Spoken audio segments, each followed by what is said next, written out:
Bonjour, nous sommes le mercredi 29 août 2018 et hier, quand j'ai appris la démission de Nicolas Hulot, ministre de l'Environnement et d'autres choses dans le gouvernement de Monsieur Philippe, j'aurais voulu pouvoir réagir immédiatement avec un long texte ou avec une vidéo.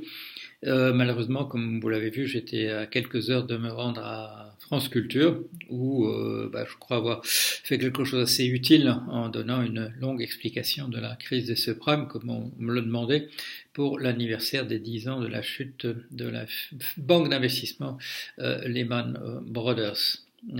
J'étais à Paris également pour rediscuter de la publication du livre que je consacre à Donald Trump et à toute la signification de l'événement que sera la chute de la météorite Trump. J'ai quand même réagi par un petit billet, enfin ce que je pouvais glisser à la terrasse d'un café, en vous promettant de revenir beaucoup plus longuement là-dessus. Pour moi, cette démission de Nicolas Hulot, elle coïncide avec le moment où je suis en pourparlers avec différents groupes, de voir si je me présenterai sur une liste européenne aux élections européennes, et donc il y a un écho entre les réflexions qui ont été faites en direct là par Nicolas Hulot sur France Inter et les réflexions que je me faisais au même moment sur cette question d'élection. Et quel est le thème commun? Bien entendu, c'est est-ce qu'on peut modifier les choses de l'intérieur? Et là, c'était assez émouvant, je dirais, cette réflexion en direct. On avait l'impression que comme l'a dit un commentateur du blog, en faisant référence à des choses que je dis parfois sur les décisions différentes qui sont prises par notre corps et par notre esprit, qui lui peut faire des raisonnements très compliqués et se projeter dans l'avenir. C'était le corps de Monsieur Hulot qui lui faisait faire des choses à ce moment-là. Et ça, c'est toujours très poignant, non pas parce qu'il y aura des effets de ce qu'on appelle de l'inconscient, mais parce que c'est la véritable personne, au-delà du storytelling, au-delà des histoires que nous racontons sur nous-mêmes, qui nous sommes, voilà les grandes explications que nous pouvons faire. Il y a là la personne que l'on est véritablement.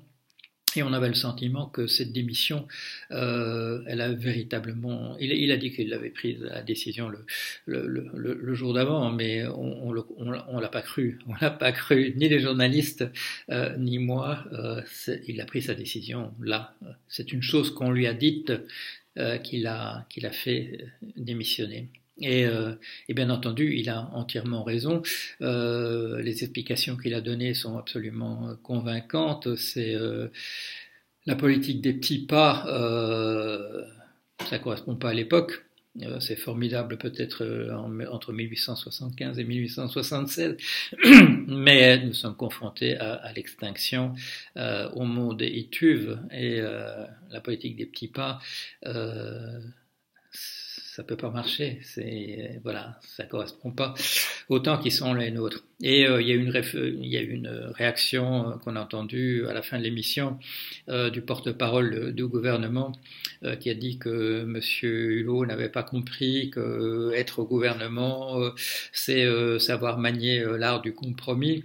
Et nous avions le sentiment que nous avions deux personnes, nous avions devant nous Monsieur Nicolas Hulot, qui vit dans l'Anthropocène et qui sait qu'il vit dans l'Anthropocène, et nous avions un porte-parole du gouvernement qui se trouve calé dans le Pléistocène, pour ne pas dire dans le Mésozoïque, et qui croit sans doute qu'il a la maîtrise des choses, qui comprend comment ça marche, et qui est en fait complètement décalé par rapport au monde dans lequel nous sommes. Non, monsieur, nous ne vivons plus dans un monde où on peut dire que la politique des petits pas fondée sur le compromis, c'est la chose qu'il nous faut.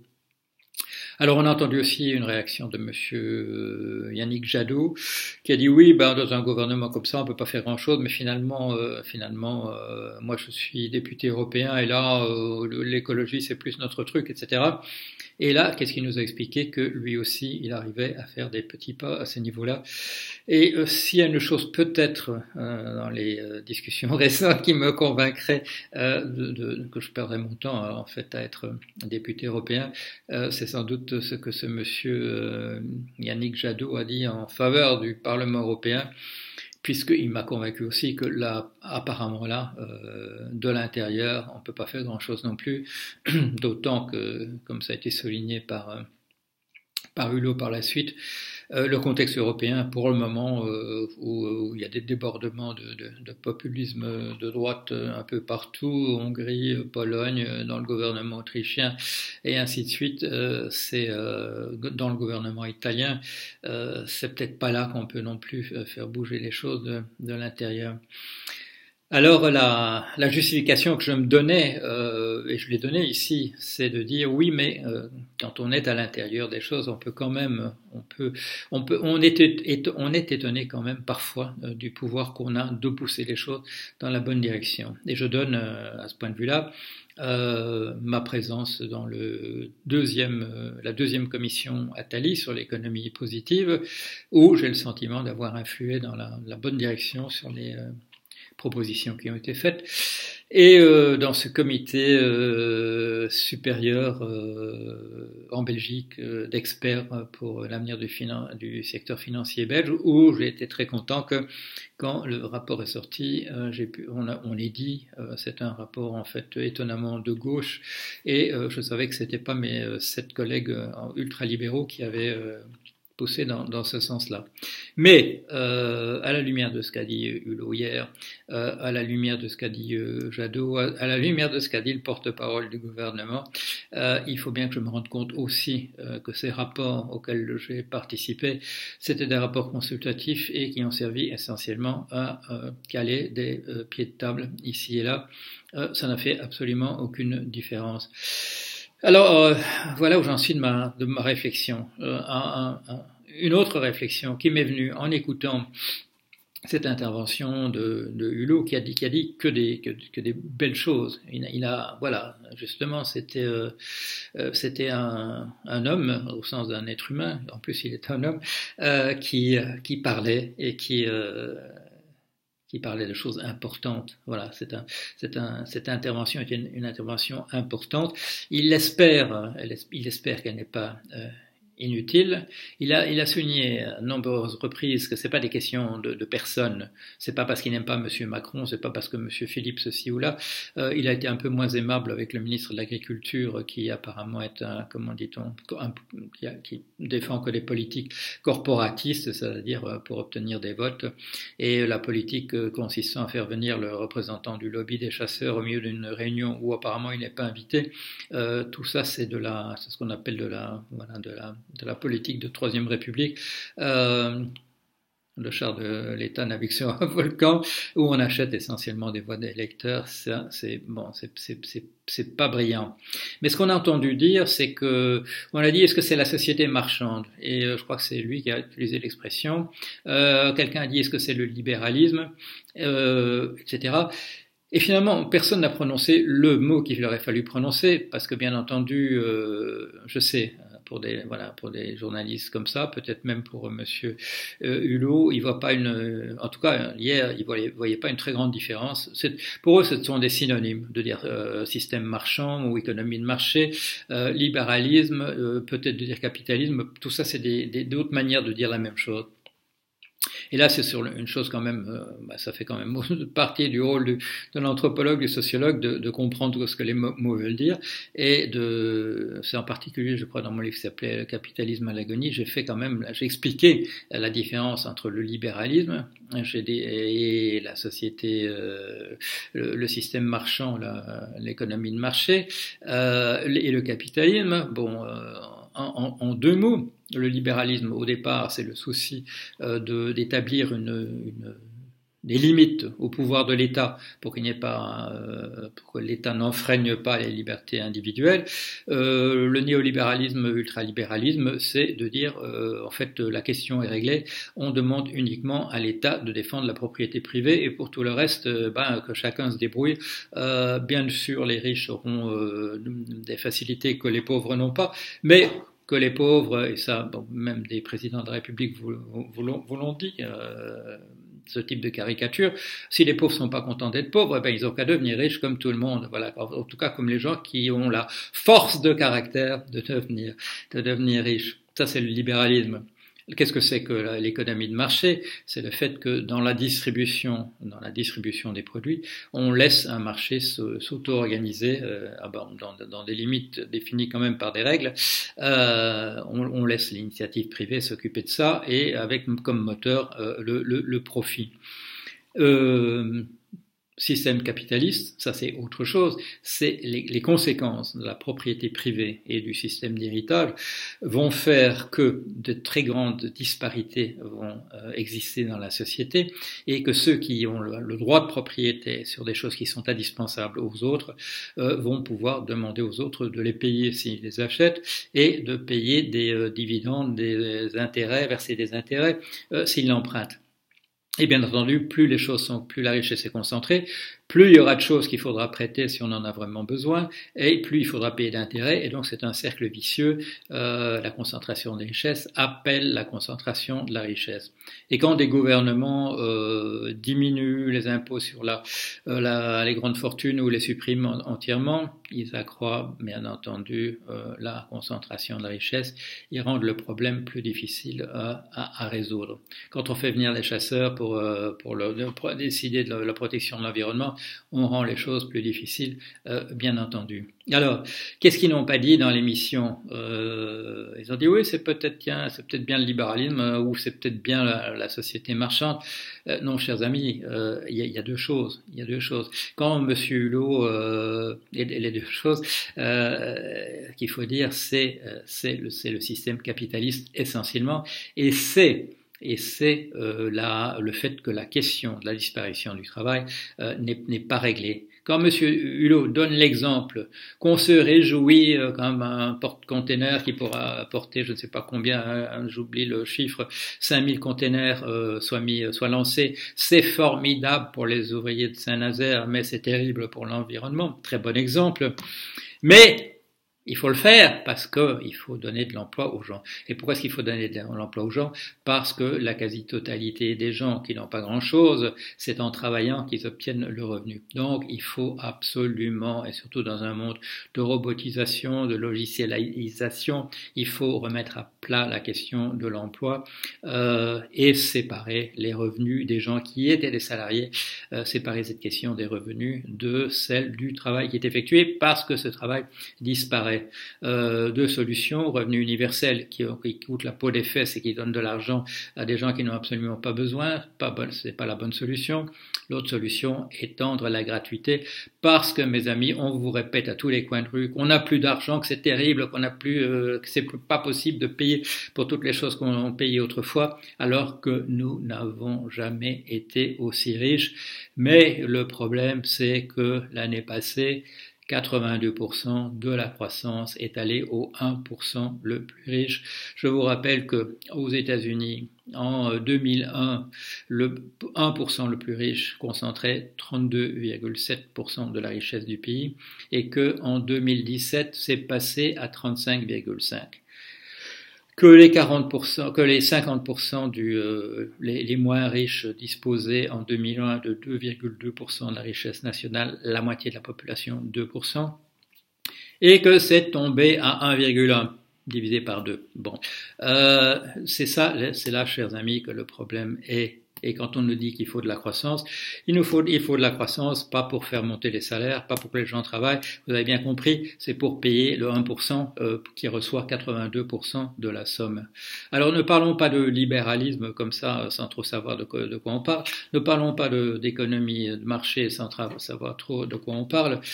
Parlons des problèmes qui sont les nôtres et voyons par quel bout par quel bout prendre ce problème, la concentration de la richesse, que les gouvernements aggravent, qu'il s'agisse de celui de M. Philippe en France ou qu'il s'agisse de celui de M.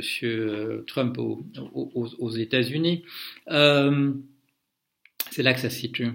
Alors, la question, c'est effectivement séparer les revenus des anciens salariés du travail effectué et le capitalisme qui est un facteur essentiel de concentration de la richesse. Alors, il y a encore des choses qui rendent les choses plus compliquées. Quand on, comme je le rappelais hier à France Culture, quand on a remboursé au moment de l'écroulement du système financier en 2008, quand la moitié de ces sommes astronomiques, pharaoniques qui ont été payées, quand la moitié de cet argent, ça a été simplement pour dédommager les spéculateurs, c'était pas c'était des centaines de milliards de dollars ou d'euros simplement pour des gens qui auraient perdu de l'argent et qui sont des gens qui à tout moment sabotent simplement le fonctionnement de nos économies. Alors, ma conclusion, parce qu'on ne va pas faire trop long quand même, attaquer le problème de l'intérieur ou de l'extérieur. L'expérience des autres, c'est toujours important. L'expérience de M. Hulot, c'est important pour tout le monde et pour moi en particulier. Je mets pas ça entre parenthèses. C'était un homme là qui était un homme sincère, qui veut faire des choses et qui s'est convaincu que c'est pas une question de personne, c'est une question de structure. Mais des gouvernements comme les nôtres, c'est pas l'endroit où on peut changer les choses. Le Parlement européen, pas non plus.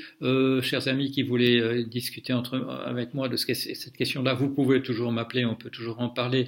Mais vous voyez que ce matin, je suis plutôt à me dire qu'il faudra agir là où on peut faire les choses, c'est-à-dire de l'extérieur. Alors, extérieur, de quelle manière ? Eh bien, vous l'avez compris, parce que là, si on écoute quand même ce qui a été dit, qui est-ce qui obtient des choses ? Qui est-ce qui peut faire changer les choses dans son sens ? Ce sont les lobbies.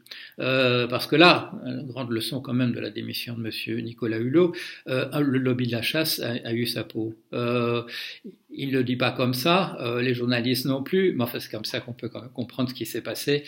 C'est ça qu'il a décidé, il a été écœuré que c'est comme ça que ça marche vraiment de l'intérieur. Alors, tirons-en les conséquences, constituons un lobby. Notre lobby sera pour la survie de l'espèce. Voilà, c'est très simple. Tous les gens de bonne volonté,